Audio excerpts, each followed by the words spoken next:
Hello दोस्तों, आप सभी का स्वागत है करंट अफेयर के आज के सेशन में। और आज है 24 अगस्त। तो चलिए शुरू करते हैं आज का करंट अफेयर एमसीक्यू।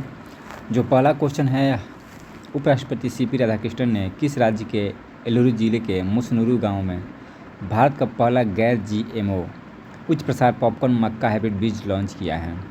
तो दोस्तों, ये जो बीज है लॉन्च किया गया है, ये उच्च प्रसार वाली पॉपकॉर्न का हाइब्रिड मक्का बीज है। और ये आंध्र प्रदेश के मुसनुरु गांव, एलुरु डिस्ट्रिक्ट में पड़ता है मुसनुरु गांव, वहीं पे लॉन्च किया गया है उपराष्ट्रपति सीपी राधाकृष्णन के द्वारा। और उपराष्ट्रपति ने किसी क्षेत्र से जुड़े हितधारकों, जो स्थानीय किसान हैं, उनको संबोधित किया, सम्मानित भी किया है। गैर जीएमओ तकनीक से तैयार किया गया हाइब्रिड बीज देश में मक्का उत्पादन और गुणवत्तापूर्ण खाद्य प्रसंस्करण को बढ़ावा देने के लिए, जैसे अभी हाल फिलहाल में दोस्तों E20 जो है पेट्रोल में मिलाया जा रहा है, इससे मक्का उत्पादन को भी बढ़ावा मिलेगा और किसानों की जो आय भी बढ़ेगी। इस संदर्भ में इसको देखा जा सकता है। भारत मक्का का प्रमुख उत्पादक देश है, आंध्र प्रदेश भी है, तो ये हाइब्रिड बीज लॉन्च किया गया है। हमने कोशिश किया है दोस्तों कि कम से कम एक स्टेट को कवर किया जाए, उसका ज्योग्राफी थोड़ा देखा जाए, जिससे रिवाइज हो सके TRE-4 एग्ज़ाम के लिए। तो पहला है ये आंध्र प्रदेश के बारे में देखते हैं। ये इसका फिजिकल मैप है दोस्तों, आंध्र प्रदेश का फिजिकल मैप, आंध्र प्रदेश का ये फिजिकल मैप है। तटीय राज्य है आंध्र प्रदेश, और ये गुजरात के बाद जो दूसरा बड़ा तटीय जो है राज्य है। इसका लेंथ दोस्तों गुजरात के बाद दूसरा सबसे बड़ा तटीय राज्य है, यानी समुद्र से लगती हुई सीमा जो है, समुद्री सीमा इसकी सेकंड स्थान पे है। जो प्रमुख यहाँ की जो नदियाँ हैं, गोदावरी रिवर, जो आंध्र प्रदेश की प्रमुख नदियाँ हैं, गोदावरी रिवर है। इसके बाद कृष्णा रिवर इसकी प्रमुख एक और नदी है, कृष्णा रिवर। इसके बाद जो प्रमुख पहाड़ियाँ हैं, पूर्वी घाट का विस्तार यहाँ पाया जाता है। जो पूर्वी घाट है दोस्तों अनवरत है, यानी टूटा फूटा क्षेत्र में पाया जाता है। तो उसमें कुछ पहाड़ियाँ हैं, नल्ला मल्ला हिल्स, ये पूर्वी घाट का ही अंश है। इसके बाद पालकोंडा रेंज, वेलिकोंडा रेंज, ये पूर्वी घाट के सभी पहाड़ियाँ हैं। एर्नामाला हिल्स, ससासलम हिल्स, ये पूर्वी घाट का सब पहाड़ियाँ हैं। ये प्रमुख पहाड़ियों के रूप में है दोस्तों। प्रमुख जो नेशनल पार्क है और जो वाइल्ड लाइफ सेंचुरी है, उसमें पापीकोंडा नेशनल पार्क, इसका स्थिति देखिएगा। इसके बाद Coringa wild life sanctuary, Coringa यहाँ एकदम तटीय तट पे है। कमलाकोंडा यहाँ पे है। इसके बाद नागार्जुन श्रीशैलम टाइगर रिजर्व, ये सबसे बड़ा टाइगर रिजर्व है भारत का, नागार्जुन श्रीशैलम टाइगर रिजर्व। इसके बाद हो गया Rajiv Gandhi national park, Rajiv Gandhi Rameswaram national park. Shri Venkateswara national park, ये तिरुपति डिस्ट्रिक्ट में है। श्री वेंकटेश्वर तिरुपति मंदिर तिरुपति ज़िले में ही है। Shri Venkateswara national park, Shri Lankamalleswara wildlife sanctuary यहाँ पे है। Shri Penusila Narasimha wildlife sanctuary, Kolleru wildlife sanctuary, Kolleru जो है झील है, आंध्र प्रदेश में पड़ता है। ये प्रमुख नेशनल पार्क और कुछ वाइल्ड लाइफ सेंचुरी हैं। देखते हैं डिटेल में इसका प्रमुख। भाषाई आधार पर दोस्तों ये भारत का पहला राज्य है जिसका गठन किया गया था, आंध्र प्रदेश बनाया गया था भाषाई आधार पर। श्री पोटू श्रीरामल्लू जो थे, उनके 26 दिनों के आमरण अनशन के बाद 1 अक्टूबर 1953 को मद्रास राज्य से अलग करके आंध्र प्रदेश बनाया गया था। याद रखिएगा, मद्रास राज्य से अलग करके आंध्र प्रदेश को बनाया गया था। और दोबारा आंध्र प्रदेश पुनर्गठन अधिनियम 2014 के तहत 2 जून 2014 को तेलंगाना आंध्र प्रदेश अलग होकर बना, ये भी याद रखिएगा। गुजरात के बाद भारत की दूसरी सबसे लंबी तट रेखा वाली है, 974 किलोमीटर इसकी वह तट रेखा है आंध्र प्रदेश की। पूर्वी घाट दोस्तों, पूर्वी घाट एक निरंतर श्रृंखला न होकर कटी छटी पहाड़ियों के रूप में फैला है आंध्र प्रदेश में। इसमें नल्ला मल्ला, वेलिकोंडा, पापी पहाड़ियाँ, शेषाचलम हिल्स, ये सब प्रमुख पहाड़ियाँ हैं।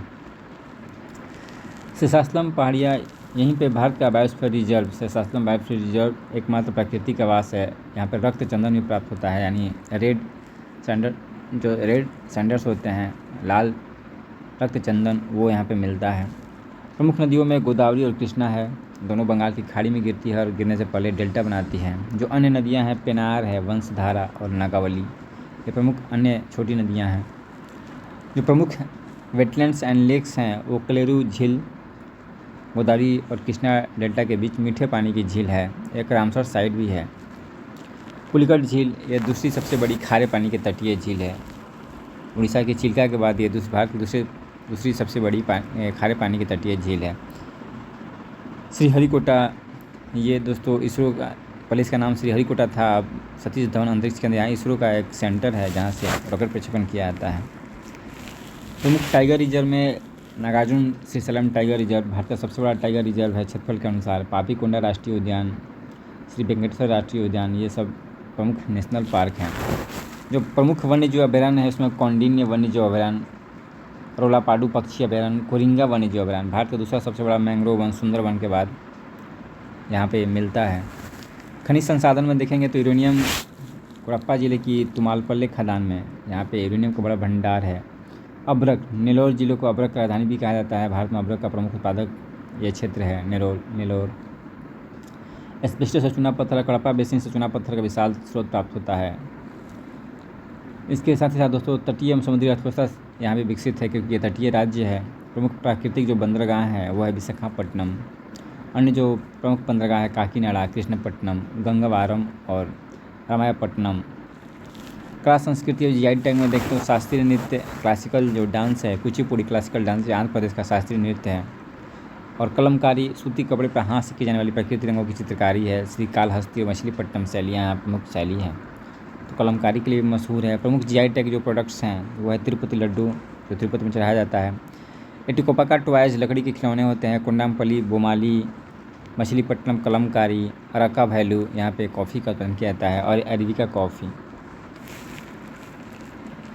गंटूर दोस्तों आंध्र प्रदेश में गंटूर है, वहीं पे गंटूर मिर्च को भी जीआई टैग मिला हुआ है। गंटूर को लाल मिर्च की राजधानी भी कहा जाता है। अगला क्वेश्चन है, हाल ही में जनजातीय कार्य मंत्रालय द्वारा जनजातीय भाषा और संग्रहालयों पर 3 दिवसीय राष्ट्रीय सम्मेलन का आयोजन कहाँ किया जा रहा है? तो ये मैनसूरी कर्नाटक,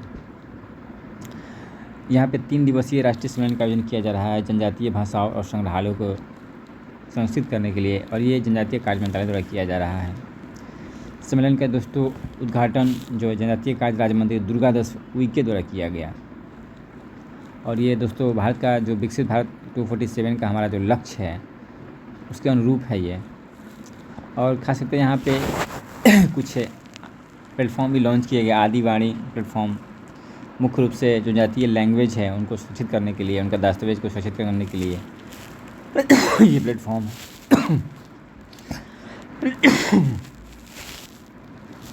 संवैधानिक प्रावधान, भारतीय संविधान का अनुच्छेद 350A प्राथमिक स्तर पर मातृभाषा में शिक्षा की सुविधा प्रदान करने के लिए निर्देश देता है।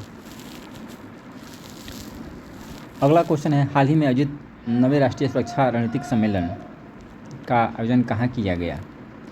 दोस्तों 9वां राष्ट्रीय सुरक्षा रणनीतिक सम्मेलन का आयोजन किया गया नई दिल्ली में। नई दिल्ली में इसका आयोजन किया गया है। देश भर के सुरक्षा बल और पुलिस बल के 850 से अधिक वरिष्ठ अधिकारी इसमें भाग लेते हैं। मुख्य रूप से इसका उद्देश्य है कि किस तरह से देश में आतंकवाद, नारकोटिक्स तस्करी, वामपंथी उग्रवाद आदि चुनौतियों से निपटने के लिए यहाँ पे विचार विमर्श किया जाएगा।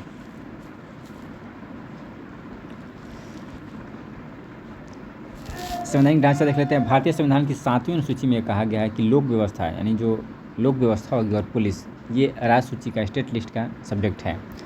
परंतु आर्टिकल 355 तहत देश की जो इंटरनल सिक्योरिटी है, आंतरिक सुरक्षा और बाहरी आक्रमण से रक्षा, वो सेंट्रल गवर्नमेंट का दायित्व है, यानी ये सेंट्रल गवर्नमेंट के लिस्ट में आता है। बाह्य सुरक्षा और आंतरिक सुरक्षा गृह मंत्रालय इस पर काम करता है। अगला है, राष्ट्रीय कौशल विकास निगम के साथ मिलकर देश भर के युवाओं को एआई और क्लाउड कौशल प्रदान करने के लिए किस संस्था के साथ साझेदारी की है? तो दोस्तों राष्ट्रीय कौशल विकास निगम और अमेजन वेब सर्विस के द्वारा मिलकर एआई और क्लाउड कौशल प्रदान करने के लिए जो है क्लस्टर्स एजुकेशन के साथ मिलकर काम किया जाना है। ऐसा पहल शुरू किया गया है और इस कार्यक्रम का उद्देश्य है कि 1.5 लाख विद्यार्थियों को एआई और क्लाउड साक्षरता प्रदान किया जाए। मुख्य रूप से योजना जो टायर 2 और टायर 3 शहरों के युवाओं को देखकर ये उस पर सेंट्रलाइज रहेगा, उस पर केंद्रित रहेगा और मुख्य रूप से यह पहल ऑनलाइन मॉडल पर आधारित है। जिसमें सभी राज्यों के और केंद्रशासित प्रदेशों के छात्र जुड़ सकते हैं। राष्ट्रीय कौशल विकास निगम, इसकी स्थापना किया गया था 2008 में। ये गैर लाभकारी सार्वजनिक निजी भागीदारी मॉडल के तहत ये काम करता है और NSDC कौशल विकास और उद्यमिता मंत्रालय के अंतर्गत काम करता है। अगला है, हाल ही में उड़ीसा के तट के पास बंगाल की खाड़ी में डूबे लौह अयस्क के लिए जा रहे पनामा के झंडे वाले मालवाहक पोत का नाम क्या है? तो दोस्तों ये पनामा का जहाज़ था, पनामा के झंडे तले वो जा रहा था और बंगाल की खाड़ी में ये डूब गया है उड़ीसा के तट के पास। इसका नाम पूछ रहा है, तो इसका नाम है MV ocean winner. MV ocean winner इसका नाम है और ये बंगाल की खाड़ी में ये दोस्तों डूब गया है। जहाज़ में कुल 24 चालक दल के सदस्य सवार थे, जिसमें 20 चीन, 3 म्यांमार और 1 बांग्लादेश का नागरिक शामिल था। रेस्क्यू ऑपरेशन चलाया जा रहा है। अगला है, सुप्रीम कोर्ट द्वारा गठित केंद्रीय अधिकार प्राप्त समिति ने किस राष्ट्रीय उद्यान के आसपास हो रहे अवैध खनन को लेकर असम सरकार को फटकार लगाई है? तो दोस्तों असम के जो काजीरंगा राष्ट्रीय उद्यान है उसके आसपास अवैध खनन हो रहा है, जिससे राष्ट्रीय उद्यान को काफ़ी क्षति पहुंच रही है, जिसके कारण से जो सुप्रीम कोर्ट द्वारा केंद्रीय अधिकार प्राप्त समिति जो है गठित की गई थी, उसके द्वारा असम गवर्नमेंट को फटकार लगाई गई है, इस पर रोक लगाने के लिए कहा गया है।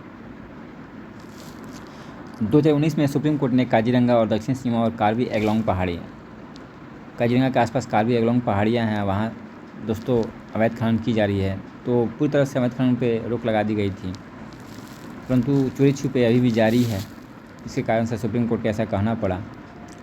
काजीरंगा राष्ट्रीय उद्यान जो असम में है और ये एक सींग वाले गैंडे के लिए फेमस है, यूनेस्को विश्व के धरोहर स्थल में भी शामिल है। पर्यावरण संवेदनशील क्षेत्र इको सेंसिटिव जोन मुख्य रूप से दोस्तों राष्ट्रीय उद्यान के 10 किलोमीटर के भीतर के क्षेत्र को जो है इको सेंसिटिव जोन घोषित किया जाता है। और कार्बी एंगलोंग पठार असम का पहाड़ी क्षेत्र है जो काजीरंगा राष्ट्रीय उद्यान के दक्षिण में स्थित है और ये हाथी और अन्य जीवों के लिए महत्वपूर्ण गलियारा प्रदान करता है, कार्बी एंगलोंग का पठार।